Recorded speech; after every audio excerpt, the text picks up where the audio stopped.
नमस्कार. सप्तपदी विवाह प्रेझेंट्स गपशप विथ यू मध्ये मी डॉक्टर स्नेहल सुखठणकर आपल्या सगळ्यांचं खूप मनापासून स्वागत करते. लग्न पद्धती किंवा लग्न संस्कार हा भारतीय संस्कृतीचा पाया आहे.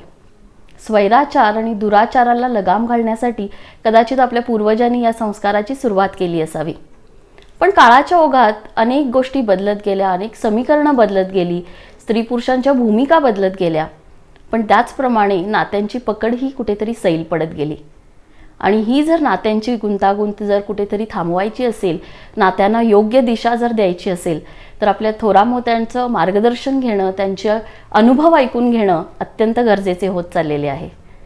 आणि आज असेच एक व्यक्तिमत्व आज आपल्यामध्ये असणार आहे, ज्यांनी अगदी 16 ओळपासून इंटरनेटपर्यंत माणसांनी भरलेल्या एकत्र कुटुंब पद्धतीपासून न्यूक्लिअर फॅमिलीपर्यंत होणारी सगळी स्थित्यंतरं खुल्या डोळ्यांनी पाहिली, अनुभवली आणि त्यांना आपलंसं करत नात्यानं जपलं आहे. आणि ती व्यक्ती म्हणजे तुमच्या आमच्या सगळ्यांच्या लाडक्या सुप्रसिद्ध लेखिका, उच्चकोटीच्या वक्त्या Mrs Madhuri Shanbhag madam. By profession त्या फिजिक्सच्या प्रोफेसर होत्या आणि एका लीडिंग सायन्स कॉलेजमधून प्रिन्सिपल म्हणून त्या रिटायर्ड झाल्या. पण जग त्यांना अत्यंत तडफदार लेखिका म्हणून जास्त ओळखतं. कथा, कादंबऱ्या, ललित संग्रह, त्याप्रमाणे विज्ञानाशी रिलेटेड अनेक लिखाण त्यांनी केलेले आहेत. APJ अब्दुल कलाम यांचे विंग्स ऑफ फायर याचे मराठी अनुवाद अग्निपंख हे माधुरी मॅमनी लिहिलेले आहेत. त्याचबरोबर किरण बेदी यांच्याही अनेक पुस्तकांचे अनुवाद त्यांनी मराठीत केलेले आहेत. अशी जवळजवळ 50 एक पुस्तकं त्यांनी लिहिलेली आहेत. अनेक दिग्गजांच्या जसं की कल्पना चावला, JRD टाटा, चंद्रशेखर सुब्रमण्यम यांच्या बायोग्राफीजही त्यांनी लिहिलेल्या आहेत. त्यांच्या या लेखन कार्यासाठी त्यांना अनेक अवॉर्ड्सही मिळालेले आहेत. महाराष्ट्र सरकारने ललित विज्ञान महाराष्ट्र राज्य पुरस्कार 2 वेळा त्यांना बहाल केलेला आहे. अशा अत्यंत तडफदार, अत्यंत डॅशिंग, तितक्याच डाऊन टू अर्थ आणि अत्यंत आदरणीय माधुरी मॅम आज आपल्यामध्ये असणार आहेत. चला तर मग त्यांच्याशी आज आपण संवाद साधूया. नमस्कार. नमस्ते. सप्तपदी विवाहामध्ये आपलं मनापासून स्वागत. Thank you so much. सुरुवात करूया आपण. शुअर. लग्न संस्काराचे महत्त्व काय? लग्न हा आपल्या पूर्वजांनी संस्कार म्हटलं, यामध्येच काय ते महत्त्व त्याचं अधोरेखित होतं. पण बऱ्याच काळापर्यंत हा संस्कार फक्त वंश सातत्य हवं आणि घरामध्ये सून यायला पाहिजे, आपल्या घराण्याचा वंश पुढे चालायला पाहिजे म्हणून त्याला संस्कार म्हटलं. पूर्वीच्या काळी तर पत्रिकेमध्ये यांचा शरीर संबंध हिच्याशी योजलेला आहे, म्हणजे अमक्याचा मुलगा आणि तमक्याची मुलगी, इतक्या स्पष्ट शब्दात वंश सातत्य हा एकच हेतू आहे हे स्पष्ट केलेलं असायचं. म्हणजे अशा पत्रिका मी माझ्या लहानपणी पाहिलेल्या आहेत. आता मात्र त्याचं स्वरूप खूप बदललेलं आहे आणि तो बदल खूप चांगला आणि स्वागतार्ह आहे असं मी वैयक्तिकदृष्ट्या म्हणेन.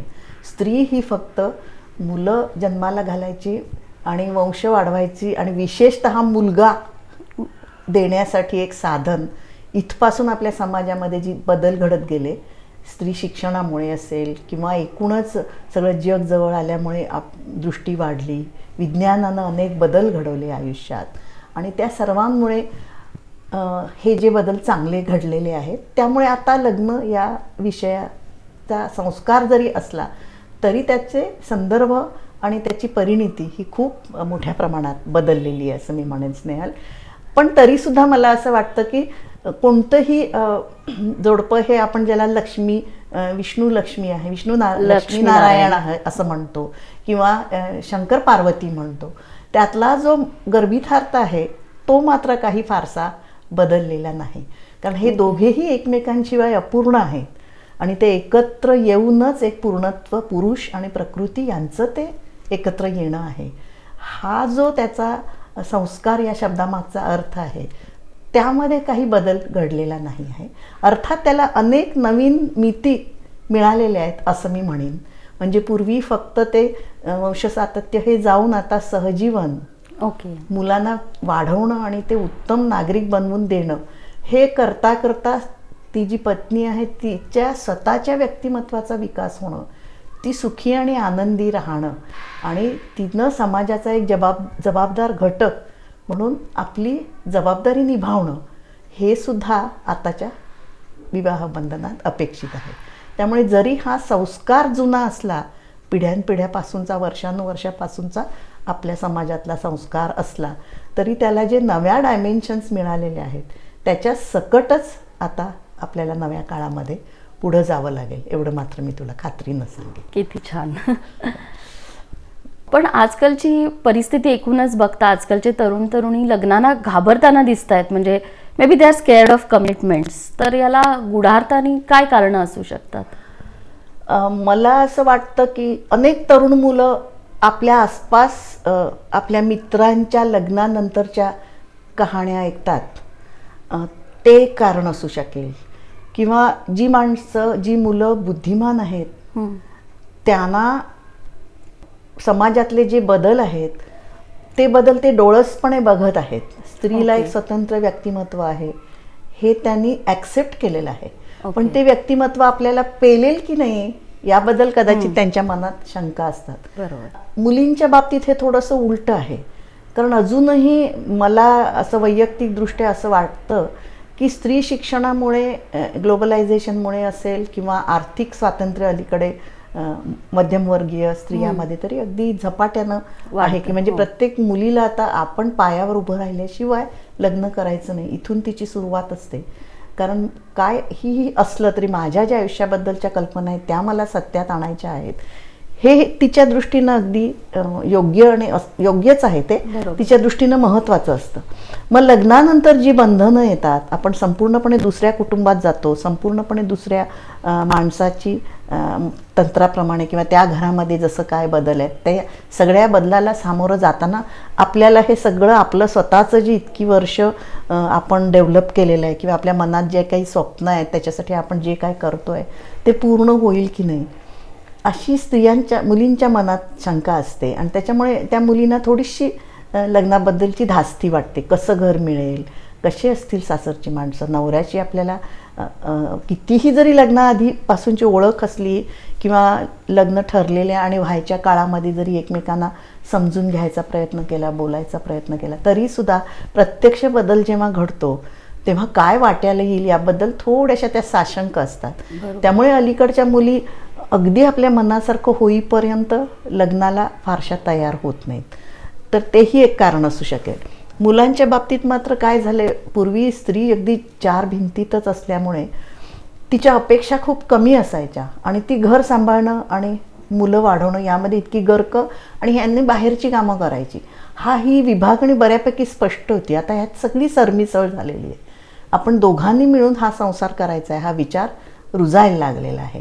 आणि त्यात मला असं वाटतं की स्त्री ज्या वेगानं बदलली, साधारण 1960-70च्या सालानंतर ज्या वेगानं स्त्रीमध्ये बदल घडले तितक्या वेगानं समाज आणि पुरुषी मानसिकता बदलली नाही. म्हणजे एखाद्याचा स्पीड विमानाचा असावा आणि दुसरी आपली मोटार असावी आणि मग त्यांना आपली कंपॅटिबिलिटीची भीती वाटायला लागली की ह्या मुलीच्या अपेक्षांना मी पुरेसं पडेन की नाही ही शंका. किंवा हे मित्रांचे काही अनुभव असतात की अतिशय त्रास होतो रे, सगळी बंधनं येतात आपल्यावर, तिच्या खूपच डिमांड्स असतात, मला काही करतायत असं ते ऐकतात. आणि हे सांगताना त्याच्या चांगल्या बाजू, कारण कोणतंही नातं हे एक पॅकेज आहे जिथे तुम्हाला काही बऱ्याच गोष्टी मिळणार आहेत, तशा काही बऱ्याच गोष्टींवर बंधनं येणार आहेत आणि ते आपल्याला त्यागायला पाहिजे त्यातल्या काही गोष्टी. असं ते एक पॅकेज डील आहे असं त्याच्याकडे अलीकडची पिढी बघते. त्यामुळे आपल्याला काय सोडावं लागणार आहे आणि आपल्याला काय नवं मिळणार आहे याचा तौलनिक अभ्यास करून सुद्धा मुलं लग्नाला थोडीशी घाबरतात. आणि माझ्या मते जी जास्त बुद्धिमान मुलं आहेत त्यांना आणखी अनेक प्रश्न असतात. आणखी एक असा अलीकडचाच असा, तू अनेक डॉक्टर्सचे इंटरव्ह्यू घेतले त्याच्यामधनं पण, की मुलांना पूर्वी इतकी आपल्या शारीर जी कपॅसिटी आहे तिथे सुद्धा आपण पुरे पडू की नाही. कारण पूर्वीसारखी स्त्री पूर्णपणे अनभिज्ञ अशी संसारात येत नाही. आणि जरी ती अनभिज्ञ असलेली आली तरी फार लवकर ती आसपासच्या परिस्थितीशी जुळवून घेते. आणि आज इंटरनेट आहे, इतक्या गोष्टी आपल्याला हॉलमध्ये आपल्या माझघरात बघायला मिळतात की त्यावरनं तिच्या रोमॅन्सच्या कल्पना वाढतात, तिचे एकूणच अपेक्षा त्याही बाबतीत वाढतात. त्याला आपण पुरे पडू की नाही असंही काही मुलांना वाटणं साहजिक आहे. ह्या अशी अनेक कारणं आहेत. तुझ्याकडे सप्तपदीमध्ये तुला अनुभव असेलच. हो. ॲव्हरेज मुलाचं लग्न 30च्या पलीकडे गेलंय बरोबर. आणि मुलींचं 27 कडे 26 27 कडे right. 27 28. त्यामुळे तोपर्यंत त्यांनी बरंच काही 7-8 वर्ष जग उघड्या डोळ्यांनी पाहिलेलं असतं. बऱ्याचदा अर्थार्जन करत पाहिलेलं असतं. मग त्याच्यामुळे त्यांना अनेक प्रकारचे पुरुषांचा सुद्धा त्यांना माहिती असतं की कशा पद्धतीचे हे असतात. पूर्वीच्या काळी तसं काही नसायचं. आपले वडील, आपली भावंड, आपले नातेवाईक, काका मामा आणि नंतर एकदम सासरचे नातेवाईक. आता तसं नाही. आता ती आपल्या बरोबरीचे बघते, आपल्यापेक्षा उच्च पदस्थ बघते, आपल्यापेक्षा एकूण पूर्णपणे तिने पुरुष बघितलेले असतात, त्यांचं वागणं पाहिलेलं असतं. त्याच्यामुळे मग त्याचे अपेक्षाही तशा पद्धतीनं बदलत गेलेल्या आहेत. बरोबर. त्यामुळे ही भीती वाटते असं मला तरी वाटते. ओके. आजकाल कम्पॅटिबिलिटी हा शब्द खूप प्रचलित आहे, ज्याला आपण अनुरूपता म्हणतो. तर ही कम्पॅटिबिलिटी म्हणजे एक्झॅक्टली काय आणि ती वधूवरांनी कशी पडताळायला हवी? हा खूप छान आणि महत्त्वाचा प्रश्न तू विचारलेला आहेस. लग्न ठरल्यापासून लगेच करू नये. एक 3-4 महिन्याचा काळ तरी एकमेकांना, इवन साखरपुडासुद्धा लगेच करू नये. आधी एकमेकांची नीट बोलायला पाहिजे आणि मग कम्पॅटिबिलिटी ती कशी एकमेकांची तपासायची. तर आपल्या ठरवलेल्या लग्नामध्ये तुलनेनं ते सोपं असतं. त्याचं कारण काय आहे की आईवडील बघताना साधारण आपल्या घरामध्ये जे वातावरण आहे, जे संस्कार आहेत, ज्या चालीरीती आहेत, ज्या पद्धतीनं घर चालतं, साधारण तशाच पद्धतीचं घर ते मुलीसाठी पाहतात. कारण तिला फार तडजोड करायला लागू नये ही त्यांची जी इच्छा असते ती प्रामाणिकच असते. मुलींना सुखी व्हावं किंवा मुलांना सुखी व्हावं हा प्रत्येक आईबापाला ची इच्छा असते आणि त्या दृष्टीनंच ते प्रयत्न करत असतात. फक्त होतं काय की एक घर कधी तसंच्या तसं दुसऱ्यासारखं नसतं. प्रत्येक घराची म्हणून एक आपली अशी एक संस्कृती डेव्हलप होते. मग साधारण त्या संस्कृतीशी मिळतं जुळतं घर असंच ते मुलीसाठी शोधतात. फार तर थोडंसं फायनान्शियली, आर्थिकदृष्ट्या जास्त सबल बघतील. हो. किंवा थोडंसं खाली असलं आणि मुलगा कर्तबगार असेल तरीही बघतील. त्याच्यामुळे बराचसा भाग अरेंज मॅरेजमध्ये चांगला हा कम्पॅटिबिलिटीचा वातावरणाच्या दृष्टीने. पण ही कम्पॅटिबिलिटी तुलनेनं फार सोपी असते. सर्वात महत्त्वाचं की जे आपलं एकमेकांची पती आणि पत्नीचं नातं निर्माण होणार आहे त्या बाबतीत अतिशय गंभीरपणे विचार करायला पाहिजे. बरोबर. ते कसं करता येईल एकमेकांशी गप्पा मारताना. तर मला असं अगदी छोट्या छोट्या गोष्टी आहेत की तुला काय आवडतं इथपासून साधी हळूहळू सुरुवात व्हावी आणि मला काय आवडतं, आपल्या एकमेकांच्या आवडीनिवडी जुळत आहेत का, त्याच्यापेक्षा पुढे तुला काय करायचं आहे आयुष्यात किंवा नेमकं काय बनायचं आहे, तुझ्या पुढे काही अशी स्वप्न आहेत का आणि जर ती आहेत ती कशी सत्यात आणायची याबद्दल तू काही विचार केला आहेस का. थोडक्यात तुझ्याकडे काही तिथे पुढचा रोड मॅप आहे का साधारण. बरोबर. असा आजचा काळातला शब्द आहे का. आणि मग असेल तर त्याच्या काय स्टेप्स आहेत, त्याच्यात काय तुला माझ्याकडून मदत अपेक्षित आहे, हे सगळं त्यानं तिला विचारावं. आणि तिन्हीसुद्धा त्याचीसुद्धा स्वप्न असतात. त्याला करिअरमध्ये वर जायचं असतं, त्याला मोठं व्हायचं असतं, त्याला आर्थिकदृष्ट्या सबल व्हायचं असतं, अर्थार्जन जास्तही करायचं असतं. पण एक अधिकाराची सुद्धा एक उतरंड त्यांनी आपल्या ऑफिसमध्ये पाहिलेली असते, ती सुद्धा त्याला वर चढायचं असतं. त्याच्यामुळे हे एकमेकांशी बोललं पाहिजे. अगदी सोप्यातला सोपा प्रश्न म्हणजे तू स्वतःला 10 वर्षांनी स्वतःला कुठे पाहू इच्छितेस असा एक सोपा प्रश्न विचारला आणि समजा तिनं काही त्या बाबतीत ठरवलेलं नसेल, ती खरंच 20-21 वर्षाची जस्ट ग्रॅज्युएट झालेली फारसं जग न पाहिलेली मुलगी असेल, तर तू एक आठवडा घे आणि ठरव की तू काय करायचं आहेस, काय जे येईल त्या परिस्थितीत मला आनंदात राहायचं आहे. मग त्या बाबतीत थोडंफार सोपं जाऊ शकेल. पण ज्या शिकलेली मुली आहेत किंवा मुलगेसुद्धा, मुली आहेत, मुलगे आहेत, शिकलेले आहेत, त्यांच्या डोळ्यासमोर एक निश्चित मला हे असं असं करायचं आहे, तर मला त्या दृष्टीनं किंवा मला एक सोशल वर्क करायचं आहे आणि मग हे माझं क्षेत्र आहे किंवा मी या कुटुंबातनं आलेली आहे, माझ्या कुटुंबाने हे असं असं केलेलं आहे, तेव्हा मलाही तेच करायला आवडेल किंवा माझ्या उत्पन्नाचा ठराविक भाग मला याच्यासाठी खर्च करायला आवडेल किंवा माझ्या वेळेचा ठराविक भाग मला याच कामासाठी द्यायला आवडेल. ह्या ज्या गोष्टी आहेत त्या एकमेकांशी स्पष्टपणे बोलायला पाहिजे. तिथे तुमच्या लक्षात येईल की ती मुलगी खूप उथळ आहे का, तिनं आयुष्याबद्दल काही गंभीरपणे विचार केलेला आहे का, की तिला फक्त दागिने, कुटुंब, मुलं हेच जास्त प्रिय आहे, किंवा छान हे नेसून मैत्रिणी असाव्यात, किटी पार्ट्या कराव्यात आणि नवऱ्याने खूप लाड करावेत, खूप प्रेम करावं, अशा वरवरच्या अपेक्षा असतील. पण एकूण त्या मुलाला तिच्या अपेक्षा कळते. त्याप्रमाणे तिला सुद्धा काय तुझ्या माझ्याकडून अपेक्षा आहेत हा साधा प्रश्न सुद्धा कित्येक मुलं विचारत असतील असं मला वाटत नाही. आणि हे उलटं सुद्धा आहे. तिनं सुद्धा विचारायला पाहिजे की पत्नी म्हणून तुमच्याकडून माझ्या काय अपेक्षा आहेत. किंवा अनेक मुलं आपल्या आई वडिलांसोबत असतात अजून सुद्धा आपल्यात एकत्र, निदान आई वडील आणि मुलगा असून एकत्र. 2 भाऊ असले तर मग काही काळाने एकटा वेगळा असतो, पण नॉर्मली एका मुलाकडे आई वडील राहतात. मग ते आपल्या घरी असतील तर त्याची ही स्पष्ट कल्पना. मग मला घरात माणसं नको आहेत असं जर पहिल्याच दिवशी म्हणणाऱ्या मुलीशी लग्न केलं तर मग ते पुढे कठीणच जाणार आहे. अशा दृष्टीनं एक कम्पॅटिबिलिटी. आता कसं आहे त्यात सुद्धा पुन्हा मी म्हणते तसं हे पॅकेजच असतं. अशी 100% कम्पॅटिबिलिटी कोणातच असू शकणार नाही.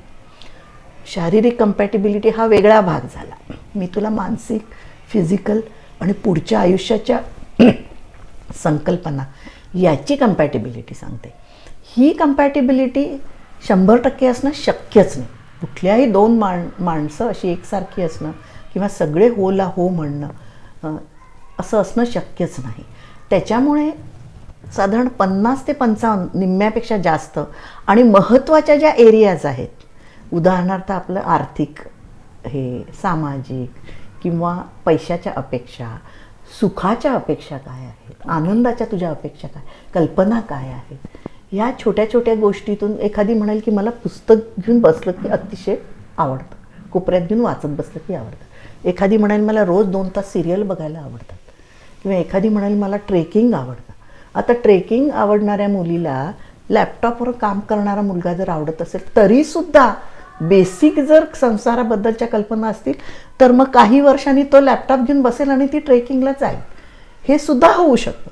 पण एक आपल्याला ह्याची स्वच्छ कल्पना असावी. तुझ्या आनंदाच्या कल्पना काय आहेत, तुझ्या आयुष्याबद्दलच्या कल्पना काय आहेत, तुला काय नेमकं आयुष्यात साध्य करायचं आहे याबाबत तू क्लिअर आहेस का, आग्रही आहेस का, की जशी वेळ येईल जशी परिस्थिती येईल त्याप्रमाणे बदलण्याची तुझी तयारी आहे. या दृष्टीनं कम्पॅटिबिलिटी एकमेकांची बघावी. आणि साधारण 60-65% असली तरी ते सुखी संसारासाठी नक्की पुरेसं आहे असा मला तरी विश्वास वाटतो. आणि लवचिकता ही असायलाच हवी. तडजोड आणि लवचिकता असणं मानसिक आणि इतर कामामध्ये किंवा याच्यामध्ये हा आजच्या काळाचा गरज आहे आजच्या काळाची.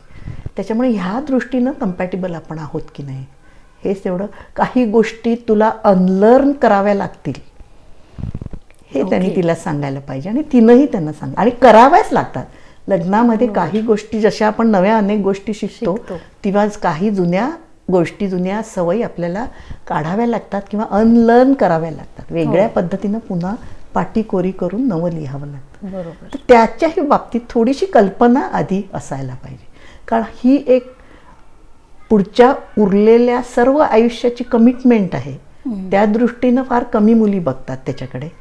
तो एक तात्पुरता असतो आणि मग ते कशा पद्धतीनं व्हावं, त्याच्यात मला हेच पाहिजे तेच पाहिजे, या अगदी वरवरच्या गोष्टी आहेत. प्रत्यक्ष विधी होणं किंवा असं पाहिजे, एकाला रजिस्टर पाहिजे आणि तिला खूप हौस आहे मला 4 दिवसाचं पाहिजे, ह्या गोष्टी वरवरच्या आहेत. त्या थोड्या तडजोडीनं सुटू शकतात.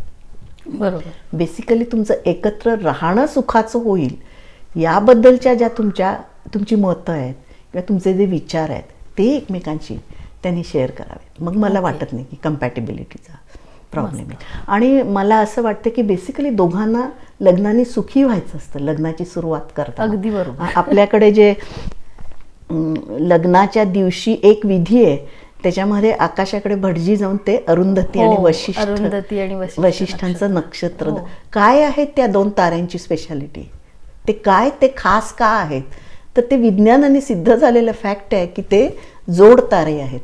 हे जोड तारे म्हणजे एक अशी खास घटना आहे, त्याच्यामध्ये हे जोड तारे तयार होतात. त्याच्यामध्ये वशिष्ठ आणि अरुंधती हे 2 जोड तारे जे आहेत ते स्वतःभोवती फिरतात आणि एकमेकांभोवती फिरतात. म्हणून ते नक्षत्र की त्याप्रमाणे आपलं सहजीवन असायला हवं. आणि हा संस्कार किती जुना आहे ज्या काळात फक्त वंशसातत्यासाठी लग्न करत होते त्या काळात सुद्धा ते अरुंधती नक्षत्र दाखवतच असत. त्याचं कारण हेच आहे की स्वतंत्रपणे फिरणारे 2 तारे आहेत, म्हणजे तिला स्वतंत्र व्यक्तिमत्व आहे, तिचं आयुष्य स्वतंत्रपणे स्वतःच्या आसाभोवती फिरत आहे, त्या दृष्टीनं ती हळूहळू फिरते आहे, पुढे जाते आहे. त्याच वेळी तुम्ही एकमेकांपासूनचं अंतर कधीही दुरावू देत नाही आहात. म्हणजे तुम्ही स्वतंत्र आहात तरी सुद्धा नात्याच्या बंधानं घट्ट बांधलेले आहात. आणि अरुंधती आणि वसिष्ठ ह्या दोघांमधलं नातं हे अत्यंत आदर्श मानलं जातं. बाकी बऱ्याच ठिकाणी ते दुय्यमत्व दिलेलं आहे पत्नीला. या नात्यामध्ये ह्या अरुंधती वसिष्ठ यात दुय्यमत्व नाही आहे. तुम्ही दोघंही स्वतःभोवती फिरणारे तारे आहात, त्याचवेळी एकमेकांभोवती फिरणारे आहात आणि एकमेकांची गुरुत्वाकर्षणानं अनेक प्रकारच्या आकर्षणानं सतत जोडलेले आहात. तर तो आदर्श ठेवायचा आणि त्या दृष्टीनं आपली कंपॅटिबिलिटी तपासायची असं मला वाटतं. किती छान. आता मगाशी तुम्ही बोलता बोलता म्हणाला उत्पन्नाच्या कल्पना, म्हणजे आजकालचे वधूवर तसं बघायला गेलं तर फायनान्शियल मॅनेजमेंटच्या बाबतीत खूपच सतर्क झालेले दिसत आहेत. तर फायनान्शियल कम्पॅटिबिलिटीबद्दल काय सांगाल? अजून सुद्धा आपल्या समाजामध्ये पुरुषानं कमवावं आणि बाईनं खावं अशी अनेक जोडपी तुम्हाला दिसतील. किंवा काही काही घरामध्ये असं असतं की ते उद्योग घराणं जर असेल तर त्यांच्याकडे भरपूर प्रमाणात घरात पैसा येत असतो, त्यामुळे बायकांनी घरात राहूनच काय ते नीट पाहावं आणि हे करावं अशी अपेक्षा असते. ते प्रत्येक ठिकाणी फिनान्शियल कम्पॅटिबिलिटीच्या कल्पना वेगळ्या वेगळ्या असू शकतील. दोघेही जर मिळवणारे असतील तर त्या बाबतीत थोडीशी स्पष्टता असावी. स्पष्टता म्हणजे असं की तिच्यावरही अलीकडे माहेरच्या जबाबदाऱ्या असण्याची शक्यता असते, ते सुद्धा आधी बोलून घ्यावं. आपल्या दोघांचा संसार सुरू झाल्यावर आपल्या दोघांच्या एकत्रित किती उत्पन्न असेल आणि त्यातलं किती आपल्याला, समजा तुम्ही आईवडिलांकडे राहत असाल तर किती आपण आईवडिलांना द्यायला पाहिजे, जे पैसे आहेत ते कसे गुंतवायला पाहिजे, त्यातला कसा भविष्यासाठी आपण काय करायला पाहिजे, आणि दुसरं म्हणजे मजेसाठी किती टक्के खर्च करावेत, चैनीसाठी किती करावेत, असे बहुसंख्य मुलामुलींना याचा विचार करावा लागतो. आणि मग तिनं त्याचवेळी समजा एखादी मुलगी कमावत असेल आणि भाऊ अजून शिकत असेल किंवा आई डिपेंडंट असेल किंवा वडिलांची परिस्थिती खराब असेल तर तिने त्याला स्पष्टपणे सांगायला पाहिजे की माझ्या पगाराचा इतका इतका हिस्सा मला माहेरी द्यावा लागेल, माझा भाऊ मिळवता होईपर्यंत, किंवा कधी कधी कायमचा द्यावा लागेल, पण त्याचा भार त्याच्यावर पडू नये इतका मात्र विचार ती नक्कीच करेल. पण लग्नाच्या आधी तिनं केलेला आहे. वेळ प्रसंग आला तर ते सुद्धा त्यानं पाहायला पाहिजे. जसे आपले आई वडील आहेत तसे तिचे आई वडील आहेत, हे सहजीवन आहे. कारण तसं जर नाही केलं तर अजूनही अनेक कुटुंबातून मुलींना लग्न झाल्या झाल्या आपलं सगळं आर्थिक उत्पन्न सासरच्या माणसांसाठीच खर्च करायचं, किंवा त्यात तो कुटुंबाचा तो सासरच्या माणसांचा अधिकार आहे असं मानलं जातं. आणि अनेक विवाह त्याच्यामुळे मी तुटलेले बघितलेले माझ्या डोळ्यासमोर. त्यामुळे याही बाबतीत त्या दोघांनी आधी स्वच्छ बोलून घ्यावं. आजकाल एकूणच म्हणजे आजचे चॅलेंजेस बघता फक्त लग्न होणं महत्त्वाचं नाही आहे, तर ते बहरणं, ते फुलणं जास्ती महत्त्वाचं आहे. तर ते आपण कसं काय सत्यात आणू शकतो? हा, हे खरंच जास्त महत्त्वाचं झालेलं आहे अलीकडे, की स्त्री जर घरातली सुखी आणि आनंदी असली तर संपूर्ण घर आनंदी आणि सुखी असतं, हे आत्ता कुठेतरी पुरुषांना कळायला लागले. असमाधानी स्त्री ही असुरक्षित मुलांना जन्माला घालते. त्यांना मुलांना खूप इन्सिक्युअर वाटत राहतं अशा घरामध्ये जिकडे आई असमाधानी आहे, चिडचिड करते. त्याच्यामुळे तिच्या ज्या मानसिक गरजा आहेत त्याच्याकडे थोडं जास्त लक्ष द्यायला पाहिजे. काय आहे की फक्त तिला आपण पैसे दिले आणि संसार कर म्हणून सांगितलं, विशेषतः ज्या गृहिणी आहेत त्यांच्या बाबतीत ही जबाबदारी पुरुषाची थोडी जास्त असते असं मला वाटतं. कारण काय असते, ज्या बायका बाहेर जातात आणि अर्थार्जन करतात त्यांना एक बाहेरचं जग बघून माहिती असतं. त्यांचे कामामध्ये त्यांचं जर आवडत असेल त्यांना ते काम, तर त्यांचा इतरांशी संबंध येतो, इतरांशी इंटरॅक्शन होत असते, त्यांचे ग्रुप्स असतात, मग ते बाहेर जाऊन थोडीशी मजा वगैरे करतात, किंवा ट्रिप्स असतात, किंवा कामासाठी बाहेरगावी जावं लागतं. तिच्या आतल्या ज्या कपॅसिटीज आहेत त्या वाढवायला तिला वाव असतो. पण जी गृहिणी असते तिला काही काळाने पहिली 10 वर्ष मुलांना द्यायला हवीत, हे दोघांनी पक्क लक्षात ठेवायला पाहिजे कोणत्याही सुखी संसारासाठी. आणि ती फक्त तिनीच द्यावीत ही अपेक्षा चुकीची आहे. एक तुला मी असं छोटंसं त्याच्याबद्दल उदाहरण सांगेन की एक जोडपं होतं आणि त्याला काय मुलांना वाढवतेस, दुसरं काय करतेस असं त्यांनी म्हटल्यावर त्या जोडप्यातल्या स्त्रीनं, ठीक आहे रोज तुम्ही 6 वाजता कामावरून येताना 6 ते 9 तुम्ही मुलं सांभाळायची, म्हणून तिने एका लायब्ररीमध्ये 3 तासाची नोकरी पकडली. ओके. तुम्ही जे 8 तास बाहेर जाता, सकाळी 8ला जाता ते 5:30-6ला येता, त्याच्यानंतर आल्यानंतर चहा पाणी घ्या, व्यवस्थित मी मुलांचं करून जाते, 6 ते 9 तुम्ही मुलं सांभाळायची. 3 महिन्यामध्ये त्यांनी हात जोडले तिच्यापुढे आणि सांगितलं की तिला पैशाची गरज नव्हती, खरोखर नव्हती, भरपूर कमावत होता, पण 24 तास मुलं तिच्यावरच आहेत. फक्त येऊन काय बाबांनी येऊन मिठी मारायची आणि पापे घ्यायचे आणि काहीतरी चॉकलेट द्यायचं, रविवारी कुठेतरी बागेत घेऊन जायचं. एवढाच पती म्हणून जर सहभाग तुमचा असेल तर त्या स्त्रीची होणारच चिडचिड. त्यामुळे मुलं वाढवताना सुद्धा विशेषतः जर दोघंच घरात असतील तर त्याचा सहभाग हवाच हवा. मुलात त्यात जर बायको कमावत असेल तर ते सहजपणे सहभाग देतात, पण जर कमावत नसेल आणि घरातच राहत असेल तर तिनं ते संपूर्ण पाहावं, ही अपेक्षा खरं चुकीची आहे. मग ती चिडचिड करते आणि मग ते मुलाची आजारपणं वाढतात.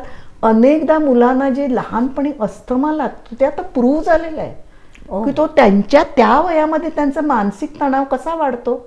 काय पाहतात ते की ते हेच बघतात की आई असमाधानी आहे आणि आई आणि वडिलांचे वाद होत आहे. मग त्या मुलांना एक कोणत्याच दृष्टीनं आपलं असमाधान व्यक्त करावं कळत नाही, म्हणून त्यांना काही मुलांना असं झालेलं आहे की त्यांना अस्थमा येतो, खोकला येतो, ताप सुद्धा येतो असं घरात जर वातावरण असेल तर. त्याच्यामुळे तेही 10 वर्ष आहेत, त्या दोघांनी लक्षपूर्वक मुलांसाठी वेळ काढायला पाहिजे आणि तिला काही काळ 1 तासभर का असेना स्वतःचा असा स्वतंत्र काय जो असेल तो मिळायला पाहिजे. त्या दृष्टीनं मग पाहिजे तर तुम्ही प्रोफेशनल मदत घ्या.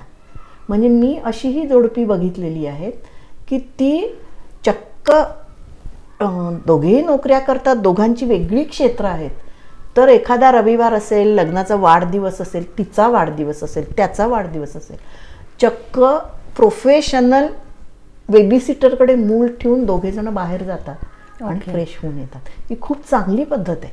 ओके. खूप आता घरात सासू सासरे असले तर प्रश्नच नाही, ते अगदी आनंदाने सांभाळतात आणि तुम्हाला 4-5 तास देऊ पाहतात, बाकीच्या वेळी तुम्ही सांभाळायचं.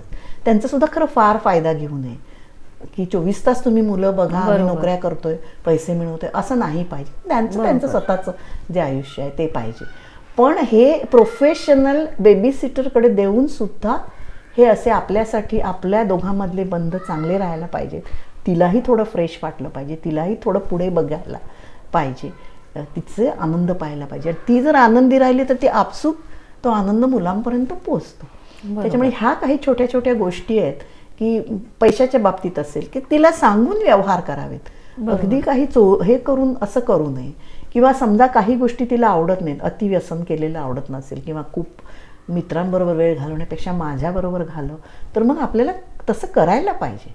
बरोबर. आणि तिच्या ज्या गरजा, ती जर सुखी असेल तर घर सुखी राहील, मुलं सुखी राहतील, हे समजायला लागले आताच्या मुलांना. तेव्हा ह्या छोट्या छोट्या गोष्टी आहेत. आणि मला नेहमी असं वाटतं की हे पहिली 10 वर्ष मुलांसाठीचं ठीक आहे, त्याच्यानंतरचा काळ जेव्हा ती स्वतःचं व्यक्तिमत्व फुलवू पाहते ते तिला फुलवायला द्यावं. त्याच्यासाठी थोडी तडजोड, ती नेहमी नवऱ्याच्या पाठीशी जास्तीत जास्त बहुसंख्य बायका त्याचं कोणतंही क्षेत्र असू देत त्या क्षेत्रामध्ये त्यांनी पुढे जावं म्हणून सतत प्रयत्नशील असतात. त्याच्या बाजूने ते आपल्याला भरपूर गुंतवून घेतात, त्याला काहीही घरचं लावत नाहीत. तू अनेक मोठ्या मोठ्या लोकांच्या पत्नींची बद्दल जे लिहून येतं किंवा त्याच्यात बघ की त्यांनी खरोखर सगळं घर सांभाळलेलं असतं म्हणून हे बाहेर एवढं कर्तृत्व गाजवू शकतात. मग जर एखादी स्त्री तसं करत असेल किंवा तिला कर्तृत्वाची संधी असतील, तिची तशी कपॅसिटी असेल, तर ते का करायला देऊ नये. विशेषतः मुलं मोठी होईपर्यंत दोघांनी, एकदा ती शाळेत जायला लागली, हायस्कूलमध्ये गेली, आता ती 40, 42, 45 वर्षाची असते. पूर्वी इतकं राहिलेलं नाही. 60 आली म्हणजे काय कोण असं राहत नाही. बऱ्यापैकी आपल्याला ऍक्टिव्ह आयुष्य पुढे सुद्धा मिळू शकतं. पण ही मुलं मोठी होणार आहेत आणि आपल्याला म्हणून ते प्लॅनिंग करून ज्या बायका करतात त्यांना विकसित व्हायला संधी दिली पाहिजे. आणि साधारण मी नेहमी असं म्हणते की पती पत्नीनी लग्नाचा वाढदिवस असेल त्याच्यात एक अर्धा तास तरी बाबा गेल्या वर्षभरामध्ये आपल्यामध्ये काय काय हे झालंय, डिफरन्सेस आले, कशा कशावरनं आपली भांडणं झाली आठवतंय का तुला, असं एक थोडासा आढावा घ्यावा की मी गेल्या वर्षी कुठे होते आणि आज मी कुठे आहे, जरा मला एक पाऊल पुढे टाकल्यासारखं वाटतंय का, मी एक 4 नवीन पदार्थ शिकले किंवा मी 4 नवीन गोष्टी बघितल्या किंवा मी 4 नवीन पुस्तकं वाचली, इतक्या छोट्या छोट्या असतील की मी साडी भरली किंवा मी 2 काहीतरी मैत्रिणी 1 तासभर जाऊन सोशल वर्क केलं, मी अंधांना अंधशाळेत जाऊन वाचून दाखवलं. अनेक गोष्टी करण्यासारख्या आहेत ज्याच्यातनं स्त्रीला आनंद. तुम्हाला माहितीच आहे, सायंटिफिकली इट इज प्रूव्ड की एक प्रकारचा आनंद असतो तो लोकांसाठी काहीतरी करण्यामध्ये मिळतो प्रत्येकाला. बरोबर, do it for somebody else. तर तो सुद्धा तिला द्यायला पाहिजे. म्हणजे माझ्या मनात मला असं म्हणायचं आहे की तिच्या ज्या जाणीवा आहेत त्या विकसित होत असताना ते योग्य आहे. आता कधी कधी प्रायोरिटाईज करावं लागेल तुम्हाला.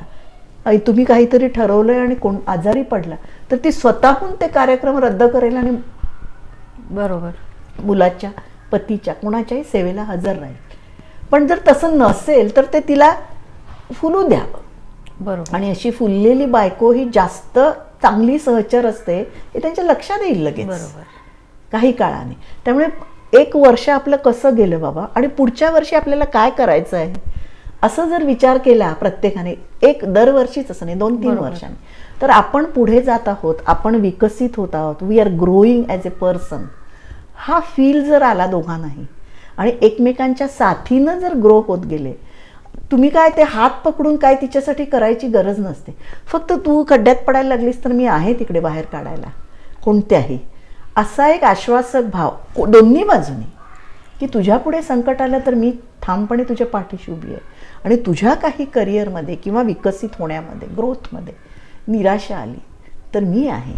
हा एक जो भाव एकमेकांमध्ये विश्वास तो द्यायला पाहिजे. त्याच्यामुळेच हे लग्न सुखी होईल. नाहीतर एखादं छान घर असतं, दारात गाडी असते, मुलं असतात, माणसं असतात, येणं जाणं असतं, नातेवाईक असतं, पण ती स्त्री दुर्मुखलेली असते, तिच्या मनामध्ये एक काही खंत असते. विचारावं, समजा दुर्मुखलेली दिसली बायको तर विचारावं ना तिला. तो दिसला तर तिने विचारावं काय exactly me what can I do for that. असं जर तुमच्यामध्ये मोकळेपणाचं संवाद असला पाहिजे, नुसतंच बोलणं नव्हे. आणि त्यासाठी एक 10 मिनिटं तरी दिवसातनं फक्त दोघांनी बसून एकमेकांच्या, आणि तसा वेळ असतोच बिछाण्यात तरी, रात्री झोपायच्या पूर्वी तरी दोघंच असतात, थोडीशी मुलं मोठी झाल्यावर. त्याच्यामुळे ह्या गोष्टी नाही, छोट्या छोट्या गोष्टींना जर तुम्ही महत्त्व देत गेलात, सहजीवन ज्याला म्हणतात त्याला जर महत्त्व देत गेलात आणि स्वतः आपण विकसित होत आहोत तशी ती सुद्धा होते आहे.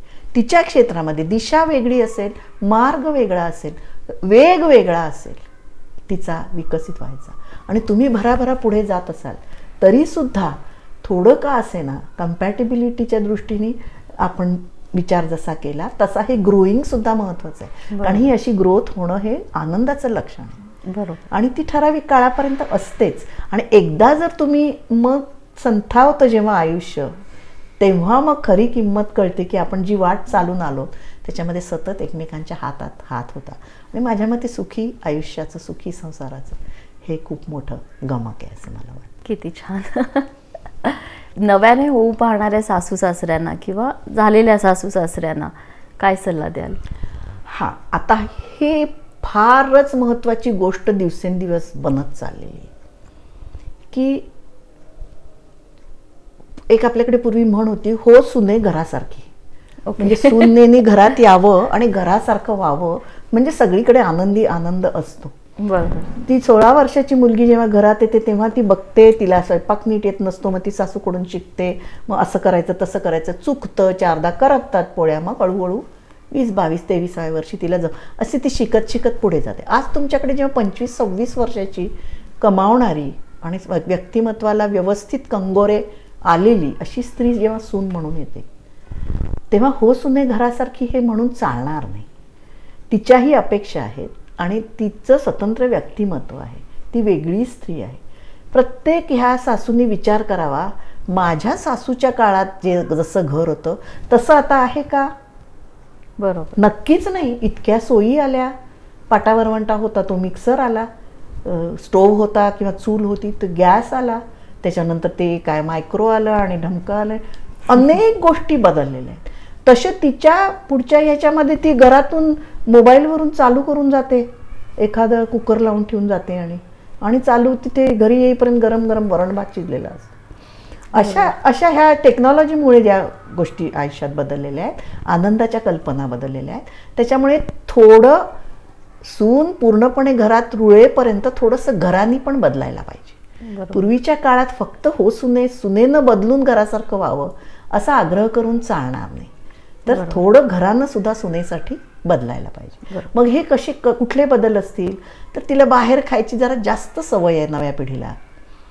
ती प्रकृतीला त्रास होत नाहीये ना किंवा त्याच्यावर परिणाम होत नाहीये ना इथपर्यंत नक्कीच ती मुभा द्यायला पाहिजे. बरोबर. त्यामुळे तो एक गोष्ट, तिला माहेरची ओढ असणार. तिच्या आईनं तिला जे सांगितलंय कशा पद्धतीनं काही गोष्टी करायच्या त्या तिच्या मनामध्ये ठाम बसलेल्या आहेत, त्या ताबडतोब बदलणार नाही. आणि लगेच तिची आई तर तुम्ही कधी आयुष्यात होऊ शकणारच नाही सुनेची, ती सूनच आहे. आणखी एक मी सांगते, अनेक सासवांना आपल्या मुलीची आणि सुनेची तुलना करायची सवय असते. एखादी किंवा दोन्ही मुलगी असली तरी दोन सुनामध्ये, किंवा बाची असते एखादी अत्यंत स्मार्ट, ती ही अशी आहे, ती हे असं करते. हे असं कशाला करावं कम्पेअर? किंवा त्याला इतक्या गोऱ्या मुली सांगून येत होत्या, किंवा हे असं सुंदर मुली येत होत्या, आणखी असं होतं ह्यांची. अशा ह्या गोष्टी, अशा छोट्या छोट्या गोष्टीनं तिच्या मनावर चरे पडत जातात आणि मग ती हळूहळू हळू पीळ एक एक बसत जातो. आणि एक गोष्ट आहे की आई आणि मुलीचं जे नातं आहे ते तसं नाही होऊ शकणार सासू आणि सुनेमध्ये. जन्मापासून ती वाढलेली आहे तेव्हा तिची मैत्रीण व्हायचा प्रयत्न आपण जास्त करावा. बरोबर. सुनेची मैत्रीण जर आपल्या होता आलं, वयामुळे ते कठीण जाणार आहे, पण प्रयत्न केला तर प्रत्येक सासूला सुनेची मैत्रीण होणं जमू शकतं. निदान ते वयाचं अंतर निदान निम्म. मग तुम्ही जर 4 पावलं पुढे आलात आणि तुमचं वय 10 वर्षांनी कमी केलं तर ती आपलं 10 वर्षांनी वाढवू शकते आणि तुम्ही मैत्रिणी बनवू शकता. तर त्याकडे असावं. आणि मग हे मैत्रीच्या नातं कुठपर्यंत असतं, आपण मैत्रिणीला तू ही आत्ता साडी ही आज का नेसलीस, मला अजिबात ह्या प्रसंगाला ही साडी योग्य वाटत नाही असं म्हटलं तर तुमची मैत्रीण बदलेलं त्याची खात्री नाही ना. तशीच सून, नाही बदललं, नाही मला हीच नेसायची, नेस, किंवा मला आज पंजाबी ड्रेसच घालायचा आहे, घाल. अशा छोट्या छोट्या गोष्टीतनं जर दोन्ही बाजूनी आपल्याला सुनेनं अगदीच घरासारखं लगेच व्हावं, वेळ दिला की ती आपोआप शिकत जाणार आहे. तिला सुद्धा घर हवंच आहे, तिला नवरा हवा आहे, संसार हवा आहे, मुलं हवी आहेत, त्याचा आनंद हवा आहे. किंवा आपण आपल्या मुलांना जसं वाढवलं तसं तिने तिच्या मुलांना वाढवावं हाही आग्रह अजिबात असू नये. कारण काय आहे, काळ बदललेला आहे. आणि एक सांगते की माझी जी पिढी आहे ना ते थोडासा हा सँडविच पिढी म्हणते मी, की आम्ही आमच्या सासूप्रमाणे केलं आणि आता सुनांना पण हे त्याच्यात ही आनंद आहे. पण स्वतंत्र व्यक्तिमत्व जर तुमचं असेल तर मला या दोन्ही गोष्टीचं काही भाऊ वाटत नाही. बरोबर. कशीही सासू वागली तरी तेही सहन करता येतं, कारण तुमचे स्वतःचे आनंदाचे स्रोत वेगळे आहेत. बरोबर. त्यामुळे ह्या गोष्टींकडे कमीत कमी लक्ष देऊन आपल्या आनंदाच्या स्रोताकडे जास्त लक्ष द्यायचं असं मी तरी आयुष्यभर करत आले. त्याच्यामुळे मला कधीही अम्मांकडेही राहणं फार त्रासाचं गेलं नाही. आणि आता मुलीकडे आणि सुनेकडे मी अगदी आनंदात राहून येते. त्यांना किती आनंद होतोय मला माहिती नाही, पण मी मात्र दोघीकडेही अगदी मनासारखं जावई सुद्धा आणि सून सुद्धा 4 महिने सुद्धा राहून व्यवस्थित आनंदात राहून येते. म्हणजे मला असं वाटतं की आपणही बदलायचं. आणि आपण मोठे आहोत, आपल्याला समजतं, आपण जास्त अनुभव आहे, आपण अधिक समजूतदार असायला हवं. ती तरुण आहे, तिच्या वेगळ्या अपेक्षा आहेत, त्या समजायला हव्या. हे जर पथ्य पाळलं, आणि माझ्या मते पुरुषांना हे फार सहज जमतं. बरोबर. स्त्रियांनाच जरा ते जावयाचे फार लवकर मित्र होतात किंवा मुलाचेही होऊ शकतात. त्यांच्यामध्ये तुलनेनं कमी कॉन्फ्लिक्ट्स असतात. बरोबर. पण आताच्या ह्याच्यामध्ये मी अनेक बघते सासू सुना छान मैत्रिणी असतात, बरं वाटतं ते बघून. बरोबर. खरंच किती छान सांगितलं तुम्ही, खूप छान वाटतं ऐकायला. आणि माझा शेवटचा प्रश्न तुम्हाला विचारते की उपवर तरुण तरुणींना त्यांच्या सुखी संसारासाठी काय सल्ला द्याल? की लग्नाआधीपासून लग्नानंतरच्या आयुष्याबद्दल थोड्याशा कल्पना फार स्वप्नील ठेवू नका. वास्तवाचं भान कधीही तुमचं सुटता कामा नये. आणि सहजीवन ही एक अत्यंत आनंदाची गोष्ट आहे. फक्त तिथे शारीर सहजीवनाचाच नव्हे तर अनेक प्रकारचं हे सहजीवन असतं. त्यातल्या त्यात मानसिक असतं, भौतिक असतं, आध्यात्मिक असतं. आपली प्रकृती चांगली एकत्र मिळून ठेवणं, मग त्याच्यासाठी फिरणं असेल, व्यायाम असेल, ह्या गोष्टी, छोट्या छोट्या गोष्टी एकत्रितपणे करणं, यामध्ये खरा संसार आहे. कारण काही काळानं बाकीच्या काही गोष्टी मंद होत जातात. मुलं झाल्यावरती मुलं आपली पहिली प्रायोरिटी असायला पाहिजे. आपल्या डोळ्यासमोर जर आयुष्याचा आपला रोडमॅप नीट असेल आणि जोडीदाराशी बोलून आपण त्या दिशेनं जर जायचा प्रयत्न केला तर तुम्ही नक्की यशस्वी व्हाल. आणि मी म्हटलं पहिल्यांदा, पुन्हा पुन्हा सांगते, जे लग्न असतं त्याच्यामध्ये मतभेद असणारच. पूर्णपणे सुखी तो सगळं कधीही एकमेकांची वाद होत नाही आहेत. ह्याचा अर्थ तिथे काहीतरी चुकीचं आहे. कोणतरी एक बॉस आहे आणि कोणतरी एक त्याचं पूर्णपणे ऐकणारा आहे. एक बरोबर असं आहे असं समजा. त्याच्यामुळे मतभेद हे हवेत, ते हेल्दी हवेत, ते कधीही वाढू द्यायला नकोत. आणि यू हॅव टू वर्क. लग्न यशस्वी करण्यासाठी, सुखी करण्यासाठी तुम्हाला डोळसपणे काम करायला पाहिजे, तडजोडी करायला पाहिजेत. आणि ते एक पॅकेज डील आहे. त्याच्यात 10 गोष्टी चांगल्या असणार, तशा 4 वाईट गोष्टी, आपल्याला वाईट एका अर्थानं की आपल्याला न आवडणाऱ्या असणार. हे घेऊनच पुढे जायला पाहिजे. कारण हे जे नातं आहे ते फक्त 2 माणसांमधलंच नाही. तुझी नाती अनेक तऱ्हेनं बदलतात. आई होणार आहेस तू, पत्नी होणार पहिली, मग आई होणार, सून होणार, वहिनी होणार, मामी होणार, आत्या होणार. अशी तुझी जी नाती सगळी बदलत जाणार आहेत. त्यातलं मुख्य नातं आहे ते पती आणि पत्नीचं आहे. आणि हा आधार आणि हे एकमेकांची असलेली ओढ कशी वाढवत न्यायची, त्याला वेगळे वेगळे रंग कसे द्यायचे, त्याला वेगळ्या वेगळ्या मिती कशा द्यायच्या, ते आपल्या हातात आहेत. आणि आपण जर डोळसपणे हे केलं तर ते होऊ शकेल असा विश्वास पाहिजे. मग सुखी सहजीवन जर असेल तर बाहेरच्या जगामध्ये बाई वाटेल ते कर्तृत्व गाजवू शकते. किती सुरेख विश्वास वाटतो. किती सर्व लग्न करणाऱ्यांना मनापासून शुभेच्छा देते. धन्यवाद. तुझ्यामुळे मला हे सगळं सलगपणे विचार करून बोलता आलं, तेव्हा तुझे स्नेहल, तुझे आणि सप्तपदीचे मनापासून आभार. थँक्यू. आणि तुमच्या बिझी शेड्यूलमध्येही तुम्ही आम्हाला वेळ दिला, तुमचे लाख मोलाचे विचार आमच्याबरोबर शेअर केले, त्यासाठी सप्तपदी विवाहाच्या संपूर्ण टीमतर्फे मी तुमचे मनापासून आभार मानते. थँक्यू. मलाही खूप आनंद आला.